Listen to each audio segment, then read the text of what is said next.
Alongside tanks, artillery, and drones, the war in Ukraine is fought relentlessly in another domain that knows no front lines: information itself. From the first hours of the invasion, narratives became weapons, shaping perception, morale, and international response as powerfully as military actions on the ground.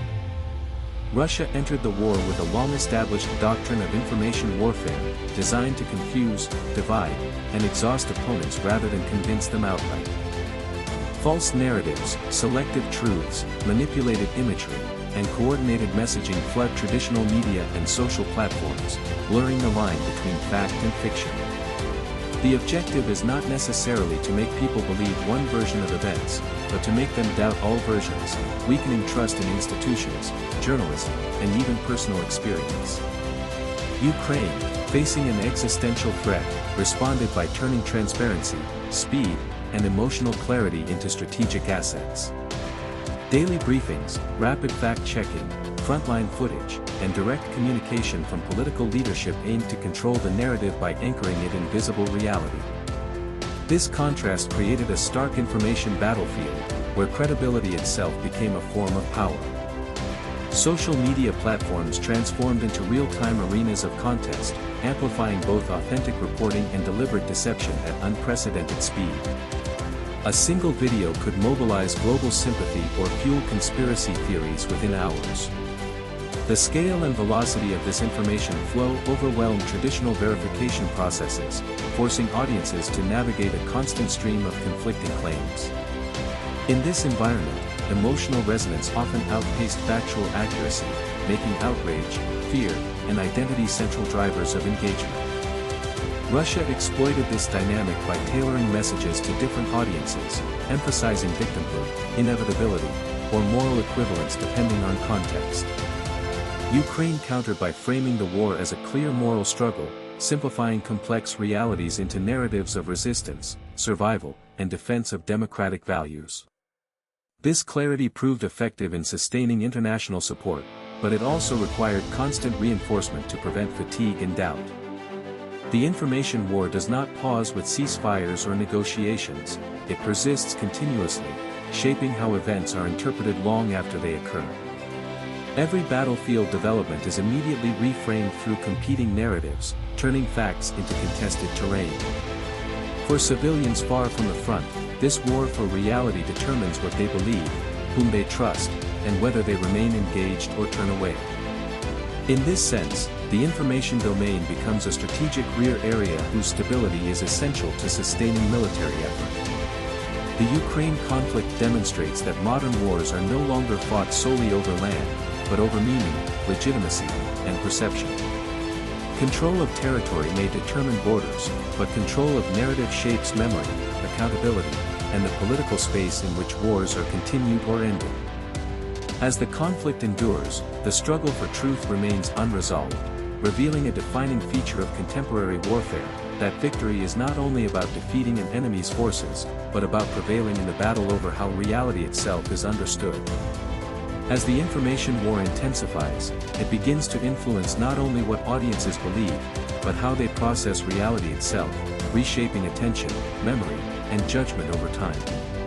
Constant exposure to competing narratives creates cognitive fatigue, where the effort required to distinguish truth from manipulation becomes exhausting. In this environment, many people retreat into familiar viewpoints, reinforcing echo chambers that amplify division and reduce openness to correction. This fragmentation serves strategic purposes, as a divided audience is less capable of sustained collective response. Russia's approach leverages this dynamic by flooding the information space with volume rather than coherence, ensuring that even accurate reporting struggles to break through the noise. Ukraine's strategy, by contrast, emphasizes consistency and repetition, reinforcing core messages across platforms to maintain clarity amid chaos. This clash highlights a fundamental asymmetry in information warfare, where disruption and confusion can be easier to achieve than trust and credibility.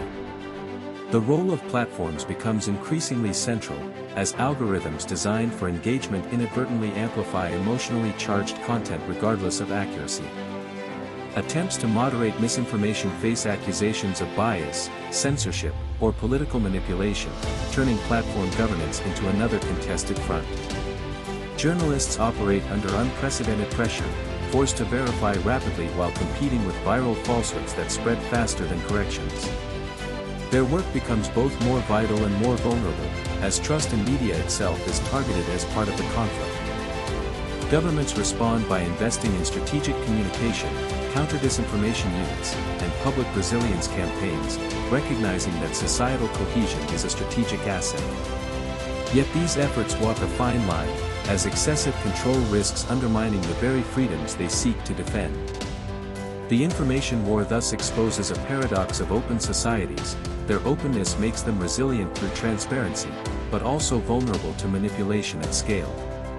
In Ukraine, lived experience and visible destruction anchor belief in ways that external audiences cannot replicate, creating a gap between those who endure the war and those who consume it through screens.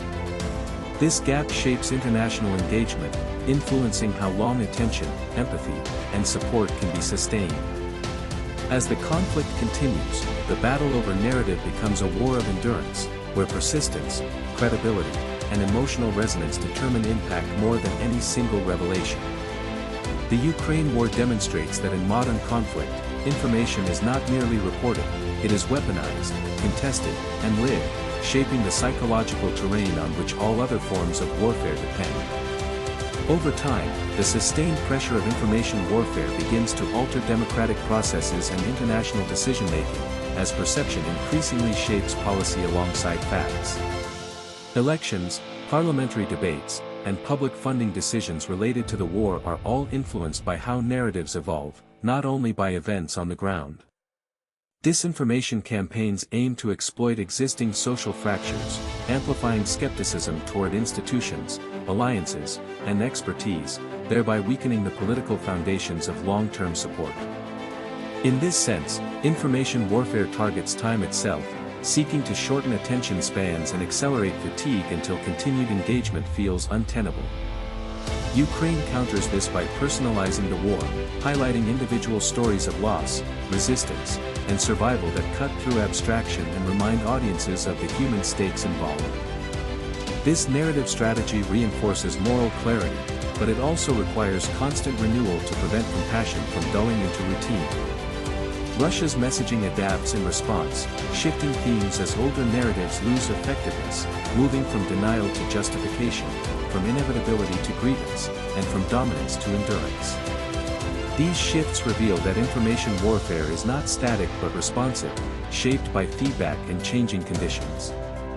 The global nature of digital platforms ensures that no audience is entirely insulated, making the war's narratives truly transnational. Messages crafted for one region spill into others, interacting unpredictably with local politics, culture, and history. This spillover complicates counter-disinformation efforts, as strategies effective in one context may fail in another. The information war thus becomes a decentralized struggle, fought simultaneously across languages, regions, and communities. As months pass, the accumulation of contested narratives risks creating a sense of relativism, where truth appears subjective and accountability diffuses. This erosion benefits actors willing to exploit ambiguity, while disadvantaging those reliant on shared standards of evidence. Ukraine's insistence on documentation, transparency, and international verification reflects an attempt to anchor reality amid this flux, preserving a factual record that can outlast immediate perception battles. The long-term outcome of the information war will influence not only how the Ukraine conflict is remembered, but how future wars are justified or condemned. It will shape norms around evidence, responsibility, and the role of media in conflict. In this way, the struggle for reality in Ukraine extends far beyond the war itself, serving as a test of whether truth can retain meaning in an era where manipulation is cheap, fast, and pervasive, and whether societies can defend not only their borders, but their shared understanding of reality. As the conflict persists, information warfare increasingly shapes how legitimacy is constructed and contested on the global stage, influencing which voices are amplified and which are dismissed. States, institutions, and individuals are compelled to position themselves within competing narratives, knowing that neutrality itself can be framed as complicity or indifference. This pressure alters diplomatic language, humanitarian messaging, and even legal discourse, as actors seek to align themselves with interpretations of reality that preserve credibility. In Ukraine's case, maintaining narrative coherence becomes inseparable from sustaining international partnerships, as support is conditioned not only on strategic interest but on perceived moral clarity. Russia continues to exploit ambiguity by promoting alternative frames that dilute responsibility and emphasize complexity, seeking to normalize the war as one conflict among many rather than an exceptional rupture of order. This normalization strategy aims to reduce outrage and reposition the war within a broader landscape of global instability. Over time, repeated exposure to competing frames can desensitize audiences, transforming shock into familiarity and urgency into background noise. The information war thus competes directly with human attention, a finite resource that can be exhausted even by truths. Civil society organizations, researchers, and independent analysts attempt to counter this drift by preserving archives, verifying claims, and contextualizing events, acting as custodians of factual continuity amid narrative flux. Their work underscores that information warfare is not only about persuasion, but about memory, determining what endures when immediacy fades.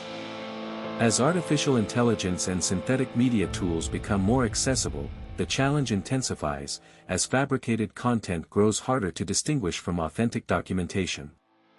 This technological acceleration raises the stakes of verification and trust, making institutional credibility and transparency even more critical. The Ukraine war thus unfolds at a pivotal moment, where the capacity to manipulate perception is expanding faster than collective defenses against it. The outcome of this struggle will shape how future conflicts are narrated, justified, and contested. Whether truth retains authority in this environment depends less on singular revelations than on sustained commitment to evidence, accountability, and shared standards of reality. In this sense, the information war in Ukraine is not a parallel conflict but a foundational one, influencing how all other dimensions of the war are understood, remembered, and ultimately judged. As information warfare settles into a permanent feature of the conflict, it also reshapes how societies define resilience, shifting focus from physical endurance to cognitive and emotional stamina. The ability to withstand prolonged exposure to manipulation, outrage, and uncertainty becomes a strategic necessity, as populations are asked to remain engaged without becoming consumed or indifferent. Governments and institutions increasingly recognize that resilience is not achieved through censorship or control alone, but through media literacy, trust building, and transparent communication. Ukraine's emphasis on open documentation and direct messaging reflects an understanding that credibility must be earned repeatedly, not assumed. Each verified report, each consistent narrative, contributes to a cumulative defense against distortion. Russia's continued reliance on narrative saturation underscores a contrasting belief that fatigue and confusion can erode resistance more effectively than persuasion. These opposing philosophies collide daily across digital platforms, shaping how millions perceive not only the war, but the nature of truth itself. Over time, the information war leaves traces that extend beyond immediate belief, influencing habits of skepticism, engagement, and trust that persist long after specific claims fade. This legacy affects journalism, education, and civic discourse, as societies grapple with how to restore shared reference points in an environment conditioned by manipulation. The Ukraine conflict thus becomes a case study in the long-term consequences of weaponized information, demonstrating how sustained narrative conflict can alter democratic culture and international norms. As the war continues, the struggle for reality remains unresolved, unfolding not in decisive moments but in cumulative effects that shape understanding gradually. Victory in this domain is not declared, but lived, reflected in whether societies can maintain coherence, empathy, and accountability under relentless pressure. The information war reveals that modern conflict is fought as much in minds as on maps, and that the preservation of truth requires endurance comparable to that demanded on the battlefield. In this sense, the war for reality in Ukraine stands as one of the most consequential fronts of the conflict, determining not only how this war is perceived today, but how it will be remembered, judged, and learned from in the years to come. As the war drags on, the information battlefield increasingly determines how responsibility is assigned and how consequences are framed, shaping not only public opinion but future accountability. Competing narratives seek to preempt judgment by redefining events before investigations can occur, embedding interpretations that may persist even when evidence later emerges. This race to frame reality places immense pressure on institutions tasked with documenting war crimes, verifying claims, and preserving factual records under constant attack. Ukraine's insistence on documentation, international observers, and open-source evidence reflects an understanding that truth-delayed risks being overwritten by repetition and doubt. Russia's information strategy, conversely, relies on volume and variation, promoting multiple explanations simultaneously so that certainty itself becomes elusive. This approach does not require belief, only confusion sufficient to blunt outrage and delay action. Over time, such tactics test the resilience of international norms, revealing how dependent accountability is on shared understandings of fact. The longer narratives remain contested, the harder it becomes to mobilize unified responses, enforce consequences, or sustain legal processes. The information war thus intersects directly with justice, influencing whether violations are addressed or absorbed into ambiguity. For societies watching from afar, repeated exposure to unresolved claims can foster disengagement, normalizing impunity through exhaustion. Against this, sustained investigative work and consistent messaging act as counterweights, preserving the possibility of reckoning even if it is deferred. The Ukraine conflict demonstrates that truth in modern war is not only discovered but defended, requiring infrastructure, expertise, and collective commitment. As artificial intelligence, deepfakes, and automated influence campaigns become more prevalent, the stakes of this defense rise further, demanding new forms of verification and cooperation. The outcome of the information war will shape how this conflict enters history books, courtrooms, and collective memory. It will influence whether the war is remembered as a clear case of aggression resisted, or as a muddled tragedy obscured by competing stories. In this sense, the battle for reality is inseparable from the battle for justice, determining not only how the war is fought, but how it ultimately concludes in moral and historical terms.